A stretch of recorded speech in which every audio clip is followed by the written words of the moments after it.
기회를 소중히 여기라 라는 제목으로 하나님 말씀 전하겠습니다. 어제 이렇게 뭐 좀 하고 있는데, 밖에 나가서 하고 있는데, 제 친구 목사님이 전화를 해요. 이제 뭐 바쁘냐, 부탁이 있다. 되게 친한 목사님이니까 뭔데, 너 부탁이면 내가 들어야지 하는데, 청년 때 같이 신앙생활하고 이제 부교육자 청년으로, 지금은 이제 그 청년이 안수 집사까지 된 분인데, 이제 교회는 따로 부임을 해오면서 헤어졌지만 급하게 그 안수 집사님으로부터 전화가 왔다는 거예요. 내용은 자기 어머니가 위독하셔서, 우리 가깝잖아요. 아산병원의 응급실에 있는데, 중환자실에 있는데, 금방 돌아가실 것 같다. 너가 좀 가서, 나는 가면 오래 걸리니까. 근데 그분이 부탁을 했나 봐요. 이 친구 목사님한테. 서울에 아는 목사님 있으면 좀 임종 예배를 드려달라. 그렇게 좀 부탁을 했나 봐요. 저도 뭐 가까우니까, 또 가까운 사이고 또 병원도 가까우니까, 네, 그렇게 할게. 근데 그 아들 되는 분한테 전화가 왔어요. 목사님 죄송한데, 바쁘신데, 초면인데 너무 죄송한데 빨리 좀 와주세요. 예수님을 영접하고 돌아가시는 분인지 그렇지 않은 분인지 잘 모르겠는데, 어쨌든 이 아들분의 마음 가운데 간절함이 있었던 거예요. 마지막에 보내드릴 때 예배 가운데 보내드리길 원하는 그 마음. 그래서 뭐 밖에 있고 잠바 입고 그러는데 너무 빨리 와달라니까, 집에 들어갔다 가야 되나, 성경이라도 들고 가야 되나, 자켓이라도 입고 가야 되나 하면서 운전하고 유턴해서 돌려가는데 한 3, 4분 지났을까? 또 전화가 오더라고요. 목사님, 저희 어머니가 방금 소천하셨다. 그 얘기를 하더라고요. 이제 어떻게 해야 됩니까? 그러는데, 뭐 소천하셨으니까 우리 기독교는요, 돌아가신 분에 대해서 뭘 하진 않습니다. 이제 장례 절차, 섬기는 교회 통해서 장례 절차 하시면 됩니다. 이렇게 안내를 드렸고, 뭐 그렇게 하겠노라 하시더라고요. 제가 느낀 건 뭐냐면, 이분의 마음이 참 귀하다. 그죠? 어머니를 임종 예배 가운데 보내드리고 싶어 하는 이분의 마음. 또 한 가지 느낀 거는, 아주 짧은 시간이잖아요. 빨리 좀 와주세요 해서 빨리 가고 있지만, 그 시간이 되게 짧다라는 거예요. 길지 않다. 여러분, 우리에게 주어진 기회가 있을 때가 있어요. 그것이 지나면, 기회가 지난 거예요. 말 그대로. 바꿀 수 없습니다. 돌이킬 수 없어요. 오늘 본문에서도 예수님께서 죽음에 대해서 말씀해 주십니다. 특별히 불의의 사고로 인한 죽음. 누가 봐도 참 딱하다. 어떻게 저런 일을 당했지라고 생각할 만한 특별한 특별한 부류의 두 가지 죽음에 대해서 주님이 말씀하세요. 시작은 사람들의 질문이에요. 두세 사람이 예수님께 와서 질문해요. 예수님, 최근에 예루살렘에 있었던 일을 말합니다. 그게 뭐냐면, 빌라도가 갈릴리 사람들의 피를 제물에 섞었다, 이렇게 표현해요. 이게 내용을 풀어보면 빌라도는 아주 폭정가였습니다. 아주 폭력적인 사람이에요. 그가 가진 권위를 로마에서 가장 변두리 중에 하나인 유다 사람들을 괴롭히면서 확인하고 싶었던 아주 악한 자예요. 갈릴리 사람들을 죽였습니다. 이 갈릴리 사람들은 내용을 보면은 열심당, 그러니까 민족주의자로서 독립투사 같은 일을 했던 부류의 사람들이 있어요. 그 사람들인 것 같아요. 그들이 예루살렘에 와서 성전에서 하나님께 제사 드리는 중에, 예배하는 중이죠. 제사 드리는 중에, 제사는 제물의 피를 하나님께 올려드린 겁니다. 이들도 빌라도가 죽이면서 그 피가 섞여버린 거예요. 아주 비참한 죽음입니다. 그 죽음에 대해서 예수님께 두세 사람이 물어보는 거예요. 그런데 이렇게 묻는 그 이면에는, 묻는 마음의 동기는 이거예요. 예수님 그것을 밝히 말해 주십니다. 저렇게 누가 봐도 참 안 됐고 참 불의한 그런 죽음을 당하는 저들은 저들의 죄 때문이 아닙니까? 이렇게 묻는 마음의 생각이 있어요. 예수님께서 그것을 아시고 아니다, 이렇게 얘기합니다. 아니다. 너희들이 생각하는 그것, 그 생각으로 내게 묻는데 틀렸다. 그게 아니라 너희도 그 일들을 듣고 보면서 너희도 회개해야 한다. 그 일을 듣고 보는 너희가 그것을 남의 일로만 치부하고 정작 너희의 일로 생각하지 않고 회개하지 않는다면 너희도 그처럼 망할 수 있다. 주님이 이 말씀을 주세요. 우리 4절 5절 말씀인데요. 같이 한번 읽겠습니다. 시작. 또 실로암에서 망대가 무너져 치여 죽은 18사람이 예루살렘에 거한 다른 모든 사람보다 죄가 더 있는 줄 아느냐? 너에게 이르노니 아니라. 너희도 만일 회개하지 아니하면 다 이와 같이 망하리라. 제가 두 개의 죽음이라고 말씀드렸는데 첫 번째가 갈릴리 사람들의 피를 제물에 섞은 빌라도의 악행. 그래서 죽임을 당한 사람들이고 두 번째입니다. 실로암 망대가 또 무너져서 죽은 사람들이 있어요. 지금도 홍콩이니 해외도 그렇고 우리나라도 그렇고 그럼 불의의 사고 때문에 죽음을 당하는 사람들의 뉴스를 들을 때 우리도 세상에 저런 일이 있네, 참 안타깝다라는 그런 마음이 들잖아요. 당시에도 큰 뉴스였습니다. 예루살렘 안에서 실로암 망대, 성벽에 망대가 있어요.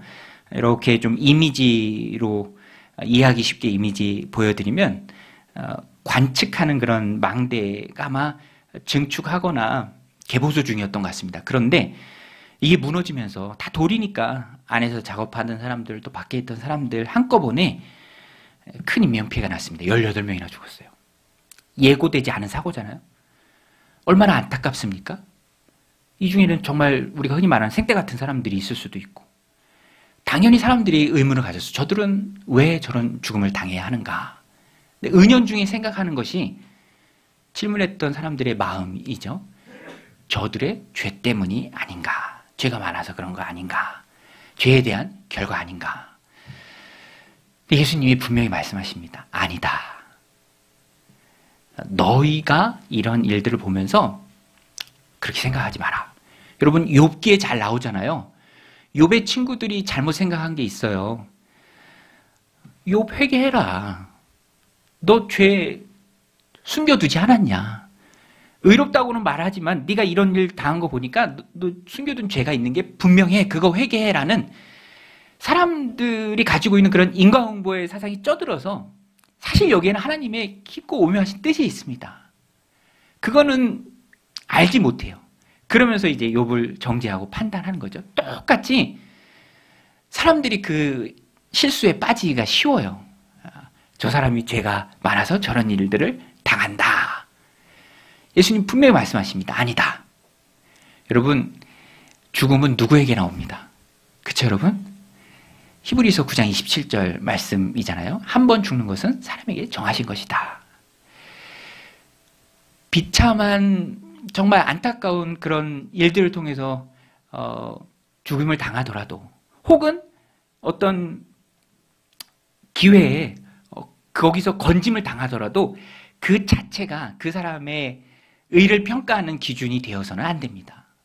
누구나 다 맞이하는 것이 순서만 좀 달라요. 먼저 빨리 가고 좀 늦게 가는 뿐이지 그것을 가지고 재단할 수 없어요. 예수님께서 그것을 말씀해 주십니다. 그러면 뭐냐? 예수님은 중요한 한 가지 메시지 주세요.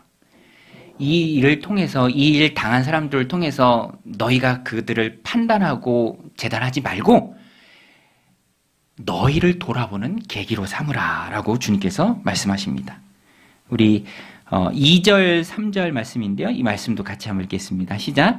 대답하여 이르시되 너희는 이 갈릴리 사람들이 이같이 해 받음으로 다른 모든 갈릴리 사람보다 죄가 더 있는 줄 아느냐? 너에게 이르노니 아니라.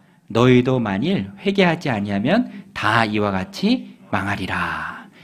주님의 이 말씀도 우리가 좀 잘 이해해야 되는데 번역상 너희도 회개하지 않으면 이처럼 망하리라 할 때 그 망한다라는 게 너희도 회개하지 않으면 이런 불의의 사고로 똑같은 일을 당할 거야. 이 비슷한 일로 죽을지 몰라. 그렇게 두려움을 조장하라고 주님이 주신 말씀이 아닙니다. 여기서 망하리라라는 것은 육신의 죽음 이상이에요. 완전한 멸망을 의미합니다. 너희가 이런 일을 보면서 육신의 죽음보다 훨씬 더 심각한 죽음인 영적인 죽음에 대해서 생각하라. 그리고 회개하는 계기로 삼으라 이렇게 말씀하신 거예요. 육신의 죽음보다 훨씬 더 심각한 것이 영혼의 죽음이에요. 영혼은 불멸입니다. 영혼의 죽음이 뭡니까? 현대인들이 가장 싫어하는 단어 중에 하나, 지옥이에요. 하나님 없는 멸망의 곳입니다. 이 일들을 통해서 네 생각으로 안주하지 말고 이 일을 통해서 너를 바라보라. 주님이 주신 말씀입니다. 오늘 우리에게 주신 메시지예요. 우리도요, 자기 객관하다 이렇게 얘기하잖아요. 자기 객관화. 스스로가 자기를 객관화하기가 참 쉽지 않아요. 자기는 아니다라고 생각하지만 정작 자신이 그래요. 그럴 때가 참 많이 있습니다. 나는 의롭고 괜찮고 온전하고 잘하고 있고 별 문제 없고 이렇게 생각하고 넘어갈 때가 많아요. 예수님 앞에 와서 질문했던 사람들처럼. 제 친구 목사님도 이제 아직 부목사님인데 사역의 경험이 아주 길지는 않아서 아쉬움을 토로할 때가 많아요. 저한테. 이런 일이 있었다, 이런 일이 있었다, 이런 일이 있었다. 저는 이제 열심히 들어주면서도 제가 뭘 느끼냐면 그 친구가 그렇게 얘기할 때 저를 돌아보게 되는 거예요. 저를. 나는 그런 모습이 없는가? 내 설교는 어떻지? 내가 사람들에게 대하는 모습, 부교육자와의 관계, 성도들과의 관계, 내 영성, 그냥 그 안에 푹 빠져서 누구나 다 아는 내 모습인데 나는 정작 모르고 있진 않은가? 여러분, 사람들이 그러기가 참 쉬워요. 혹시 그 김부장이라는 드라마 보시나요? 김부장. 안 보시나 봐, 다들. 그죠? 김부장이 뭐야? 그 되게 재밌게 본 드라마 있는데 있어요, 그 김부장. 이거 알면 너무 좋은데 이거 나 혼자 설명하려니까 이번 주에 끝났어. 여하튼 끝났는데 우리 교회 안 다니시는 성도님이랑 잠깐 그분도 그걸 보면서 저보고 보냐고 묻더라고. 그래서 상당히 많은 분들이 보는구나. 40대 후반 50대 부장님들이 많이 봐. 남자들이 많이 봐요. 그러면서 올겨울 이 김부장이 또 많아질 것 같다 막 그런 얘기도 하면서, 근데 저는 느낀 게 약간 좀 허무하게 끝나는 것 같아요. 그분한테 그랬어요. 이거 나는 그분이 어떻게 막 극적인 계기로, 그죠? 다시 막 재기하고 그럴 줄 알았는데 그게 아니라 그냥 소소하게 이렇게 끝나더라고요.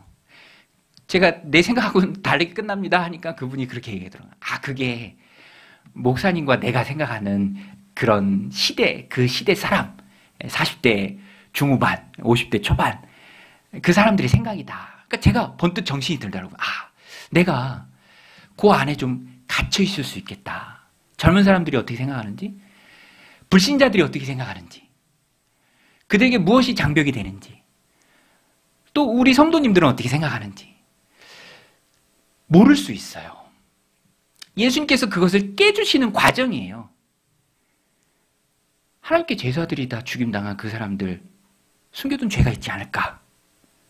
그런 심각한 또 아주 좀 불의의 죽음을 당한 그 책임이 그들에게 있진 않은가? 라고 생각하면서 주님께 그 질문을 했던 거예요. 주님 분명히 말씀하십니다. 아니다. 너희에게 주는 메시지다. 이 일을 통해서 너를 돌아봐라. 그래서 제가 말씀드리는 거예요. 내게 주신 하나님의 말씀을 통해서, 이 주일 우리 공동체에 선포되는 이 말씀을 통해서, 내게 주어진 상황과 여건과 환경을 통해서 내게 말씀하시는 그 하나님, 나를 깨닫게 하시는 그 하나님을 발견하고 알아야 돼요. 우리는 늘 기도해야 됩니다. 하나님, 성령의 조명하심 주셔서 내가 내 모습을 보게 하시고 깨지게 해주옵소서. 버릴 거 버리고 멀리할 거 멀리하고 다시 하나님 기뻐하시는 그 삶을 힘있게 살아낼 수 있도록 내 모습을 보게 해주옵소서. 주님 분명히 말씀하시잖아요. 그거 아닌데? 이 일을 통해서는 너희가 너희를 돌아봐야 하는데? 주님께서 우리에게 주신 말씀입니다. 그래서 우리 그리스도인들은 항상 말씀을 자신에게 적용해야 돼요. 우리 한번 따라해. 말씀을 나에게 적용하자. 설교는 우리 김 지사님이 들어야 되는데, 우리 아내가 들어야 되는데, 우리 남편이 들어야 되는데, 나 들으라고, 나 깨달으고, 내가 깨고 나오라고 성령께서 내게 주시는 말씀이에요. 내게 들려주시는 하나님의 음성입니다. 특별한 상황을 통해서 하나님 내게 말씀하시는 게 없는가 우리는 꼼꼼히 살펴야 됩니다. 하나님은 내 삶을 이끌어 가길 원하세요. 그래서 어떤 특별한 환경과 상황을 우리 가정에서 나에게, 우리 공동체에게 허락하십니다. 그러면 그것을 보고 알아야 돼요.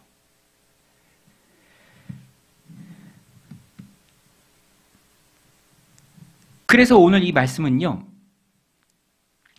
우리에게 적용되는 말씀으로 받아야 되는데, 첫 번째 구체적인 대상이 있습니다. 첫 번째 구체적인 대상. 누구냐면, 아직 예수님을 영접하지 않은 사람이에요. 아직 예수님을 영접하지 않은 사람. 아직 구원에 이르지 못한 사람. 여러분 어떻습니까? 구원 받으셨습니까? 예수님 영접하셨습니까? 이 말씀이 그 말씀이에요. 너희도 회개하라. 망한다라는 게 육신의 죽음이 아니라 그 너머 영혼의 죽음을 말합니다. 그 죽음에 이르기 전에 회개하라. 돌이키라. 예수 그리스도를 구세주로 붙잡으라. 갈릴리 사람들이 해받은 것을 보고 그들의 죄가 많아서 그랬겠거니 생각하고 넘기지 말고 자신을 돌아보고 회개의 기회로 삼고 영혼의 주인이신 하나님께로 돌아오라. 사람들은요, 그냥 넘기는데 너무 익숙해요. 깨달아야 하는데 넘겨버립니다. 지나쳐버려요. 주님은 분명히 말씀하십니다. 넘기지 마. 너에게 주는 사인이야. 돌이키라는 메시지야. 회개해. 사람이 가장 먼저 붙잡아야 할 것은 바로 자신의 구원이죠. 구원을 위해 하나님 내게 주신 기회입니다. 그 기회를 우리는 꼭 붙들어야 돼요. 온 천하를 얻는다 할지라도 구원받지 못한다면 의미가 없어요. 예수님 말씀하시잖아요. 사람이 온 천하를 얻어도 생명을 잃는다면 그가 얻은 온 천하가 무슨 유익이 있느냐. 생명이 없는데. 하나님 우리에게 가장 허락하신 절대 일생일 때 놓치지 말아야 할 기회가 바로 주님과의 만남, 구원의 기회입니다. 그렇죠, 여러분? 날씨가 추워졌는지 기온이 많이 떨어져서 그랬는지 지난주에 갑자기 현관문이 먹통이 돼버렸어요. 저희 집 현관문. 아내랑 막내랑 저랑 이렇게 세 식구가 밖에서 발을 동동 굴렀습니다. 늘 그렇듯이 문 열고 들어가려고 하는데 번호 누르려고 하는데 번호가 안 보여. 번호가 보여야 번호를 누르지. 안 보여. 그래서 관리실에도 문의하고, 관리실에서 사람이 왔어요. 또 제조사에도 문의하고, 오셨는데도 안 되고, 그리고 상식이 있잖아요. 9V 건전지 갖다 대면 되거든요. 그거 되게 비싸대. 7,600원 주고 사서 이렇게 하는데도 안 열려. 그러니까 제가 너무 그 앞에서 무능해진 거예요. 굳게 닫혀진 문 앞에서 늘 드나들던 문인데 못 들어가니까 뭘 해도 안 되니까 무능해진 거예요. 제가 느꼈던 감정이 깊은 답답함이에요. 와, 정말로 답답하대. 들어가야 되는데 들어가지 못하니까 그 앞에서 머무는 시간이 사람 와도 안 되니까 너무 답답하더라고요. 여러분, 닫혀있다라는 것 앞에서 우리가 답답함을 느낄 수밖에 없어요. 로댕이 생각하는 사람 작품 있잖아요. 조각. 근데 단테의 신곡 중에서 지옥문 앞에서 생각하는 사람을 이제 모티브로 조각한 거예요. 막 이렇게 생각하잖아요. 답답하니까 생각할 수밖에 없는 거예요. 그리고 거기서는 이미 늦지. 이미 늦어요. 생각하려면 이 세상에서 생각해야 합니다. 기회라는 것은 잡지 못하면 돌이킬 수 없는 답답함에 사무치는 거예요. 부자와 거지 나설의 비유가 그거잖아요. 부자가 거기서 깨달아요. 자비가 허락되지 않는 곳이라는 것을. 하나님의 사랑이 없는 곳이라는 것을. 물 한 모금도 아니고 시원하게 벌컥벌컥 들이키는 것도 아니고 손끝에 맺혀서 떨어지는 그 한 방울로 혀를 적시길 원하지만 그조차도 허락되지 않습니다. 자비가 없어요. 여기 형제들 오면 안 되니까 두고 온 형제 다섯한테 가서 내가 좀 전하겠다. 불가능해요. 허락되지 않습니다. 나사로가 있는, 아브라함 품 안에 있는 나사로에게도 건너갈 수도 없어요. 답답함이죠. 영혼 깊은 곳에서 느끼는 절대적인 답답함입니다. 그래서 구원의 기회는 너무너무 소중한 기회예요. 여러분, 구원의 기회를 붙잡으셨습니까? 네. 구원의 기회를 붙잡으셨나요? 하나님 앞에 감사해야 해요. 이런 구원의 기회를 만나게 하시고 붙잡게 해주시니 얼마나 감사합니까? 잘 모르겠다. 그러면 하나님 앞에 마음의 문을 활짝 열어놔합니다. 주님이 두드리고 계세요. 요한계시록 3장 20절에 말씀하신 것처럼 문 밖에 서서 두드린다. 마음 문 좀 활짝 열어다오. 내가 들어가겠다. 내가 들어가서 너와 더불어 먹고 너는 나와 더불어 먹을 것이다. 내가 너의 식구가 되어주겠다. 그러면 이 말씀이 믿지 않는 자들에게만 주시는 경고인가? 그렇지 않아요. 인생에 있어서 가장 중요한 기회는 정말 두말할 것 없이 영혼 구원의 기회입니다. 놓치지 말아야 돼요. 꼭 붙들어야 돼요. 근데 영혼 구원의 기회를 이미 붙잡은 우리들, 예수님 영접한 우리들, 성도라 이름하여 하나님 공동체에서 신앙생활을 함께 해가는 우리들에게도 이 말씀이 중요한 메시지가 있어요. 헌신의 기회를 놓치지 말라라는 거예요. 우리 한번 따라서 헌신의 기회를 놓치지 말라.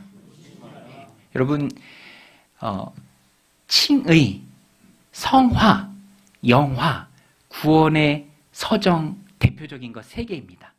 칭의, 성화, 영화. 영화는 영광스럽게 된 거예요. 글로리파이.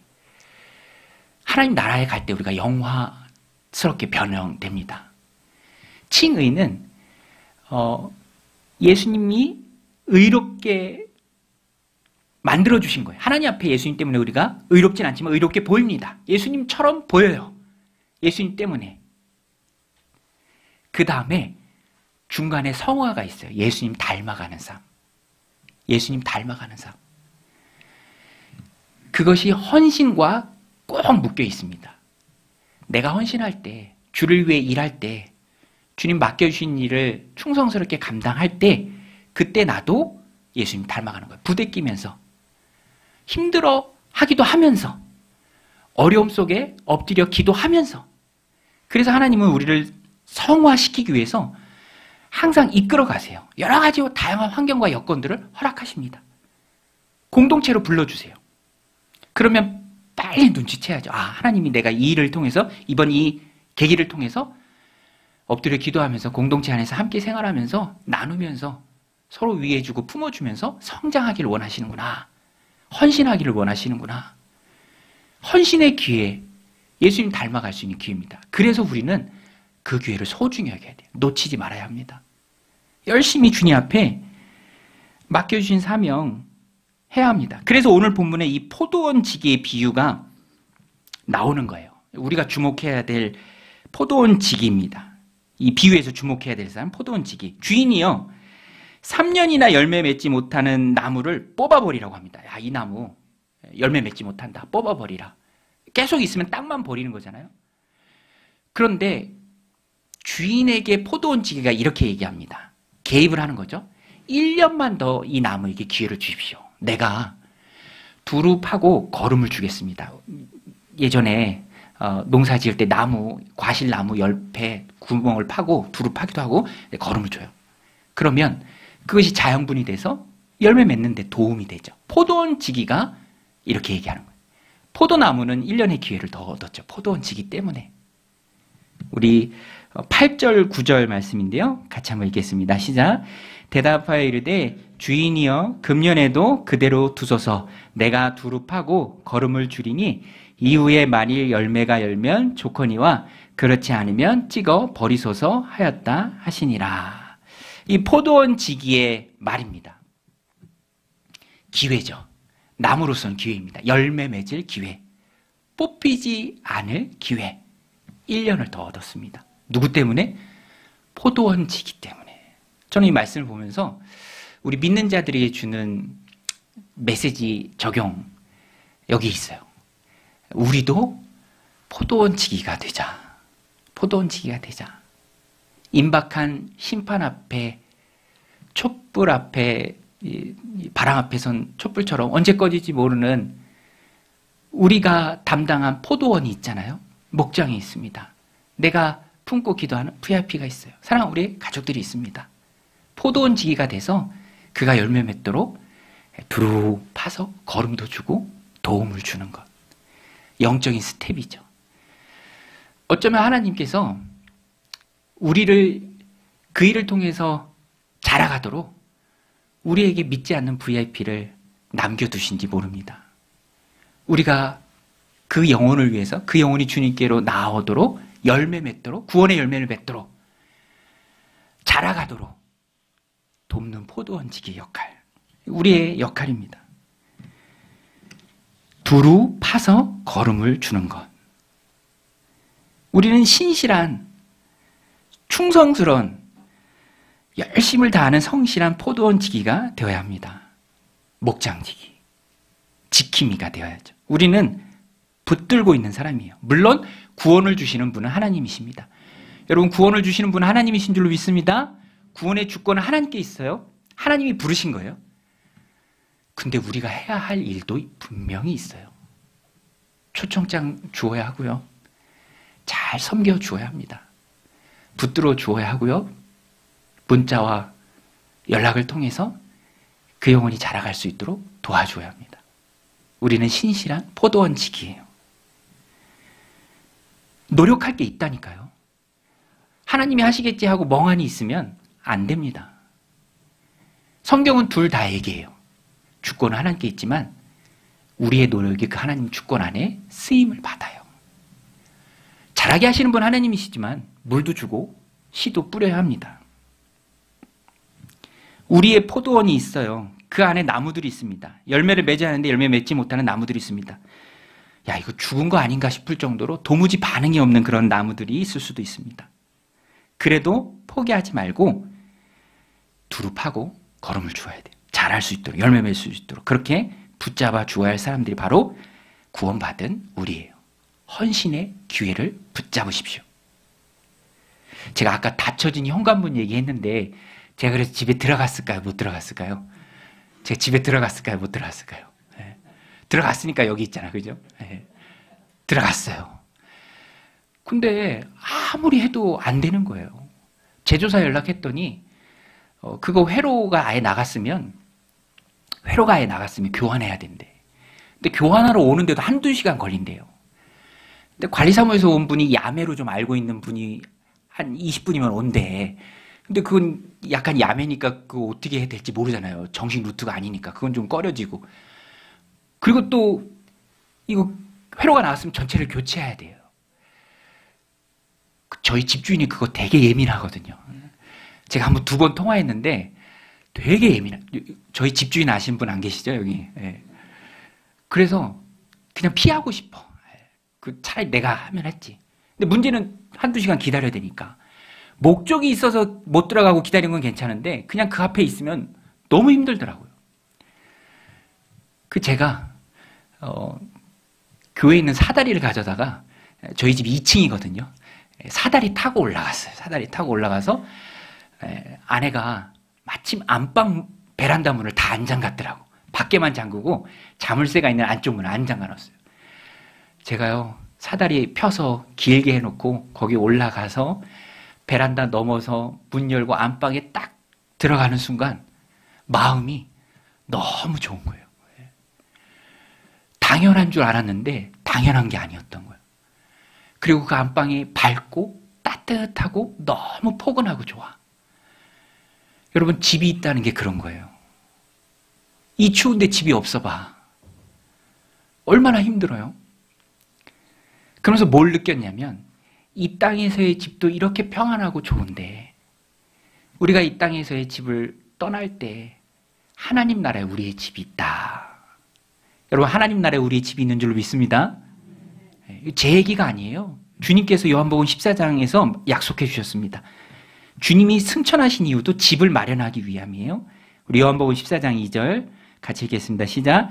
내 아버지 집에 거할 곳이 많도다. 그렇지 않았으면 너희에게 일렀으리라. 내가 너희를 위하여 거처를 예비하러 가노니 가서 너희를 위하여 거처를 예비하면 내가 다시 와서 너희를 내게로 영접하여 나 있는 곳에 너희도 있게 하리라. 할렐루야. 주님이 왜 가셨습니까? 우리의 집을 예비하러 가셨어요. 내 아버지 집에 거할 곳이 많도다. 만일 그렇지 않았으면 우리 아버지 집에 거할 곳이 별로 없어 라고 너에게 얘기했을 것이다. 그런데 그렇지 않다. 거할 곳이 많다. 집 한 채 큰 거 띄워줄 만큼 넉넉하다. 내가 그 거처를 예비하러 간다. 나 있는 곳에 너희도 있게 하려 합니다. 내가 너희를 영접하겠다. 나를 영접한 너희에게. 그래서 여러분, 우리는요, 영접하도록 영혼의 지킴이로서 포도원 지기가 되어야 합니다. 사랑하는 그가, 사랑하는 우리의 가족이, 우리의 목장 VIP가. 그리고 우리의 VIP는요, 마음이 닫혀 있어요. 우리 지난주에 말씀 함께 나눴잖아요. 왜 닫혔습니까? 이 세상의 신, 어둠의 영, 가려요. 제대로 못 봅니다. 그가 악해서 나빠서 자꾸 잠수 타고 말해도 귀뚱으로 듣고 안 나오고 아주 오랜 시간 그렇게 하는 게 아니에요. 그 배후에 악한 영이 있기 때문에 그래요. 영적인 전쟁이에요. 그래서 우리는 그를 하나님의 집으로 인도하는 사다리 같은 그런 포도원지기의 역할을 우리가 잘 감당해야 되고, 그것이 바로 하나님 앞에 기도하는 것입니다. 우리 저 뒤에 이제 세겹줄 명단이 이렇게 붙여놨어요. 기도로 엮였는데 하나님께 한 주일 동안 함께 열심히 진실한 마음을 위해서 서로를 위해 기도해 주시기 바랍니다. 그때 또 하나님께서 놀랍게 역사하실 줄로 저는 믿습니다. 영적인 전쟁은 기도로 승리합니다. 여러분, 전쟁은 누가 합니까? 전쟁은 누가 하죠? 전쟁은 군인, 군대가 합니다. 혼자 군인은 없어요. 군대에 소속된 군인이에요. 전쟁은 함께해요. 공동체가 합니다. 그래서 3명씩 묶어드린 거예요. 전우입니다. 사랑하는 우리의 VIP의 눈을 가리고 귀를 막고 보험의 빛으로 나오지 못하게 하는 모든 악한 영들의 계략이 우리의 기도를 통해서 끊어질 줄로 믿습니다. 우리를 그 일을 위해 불러주신 하나님을 찬양합니다. 너무너무 감사합니다. 우리가 우리의 인생 중에 가장 복된 일은 하나님 은혜 주셨기 때문에 가능하죠. 가장 잘한 선택은 우리 주님을 나의 구세주로 영접한 거예요. 세상을 이길 능력의 동력입니다. 나는 여러분들이 그리고 우리의 VIP들이 모두 다 이 구원의 방주 안에 들어오길 원합니다. 우리 공동체에게 주신 귀한 사명이에요. 교회의 존재 이유와 목적입니다. 오늘 말씀 마음에 새기고 하나님 구원해 주심에 감사합니다. 기쁨으로 또 다른 구원을 위해서 나아가는 두루 파서 걸음을 주고 죽은 것 같았던 그 나무가 살아서 열매를 맺는 일에 영적 사다리처럼 신실하게 이끄는 그런 포도원 지기들이 다 되시기를 주님의 이름으로 간절히 축원드립니다.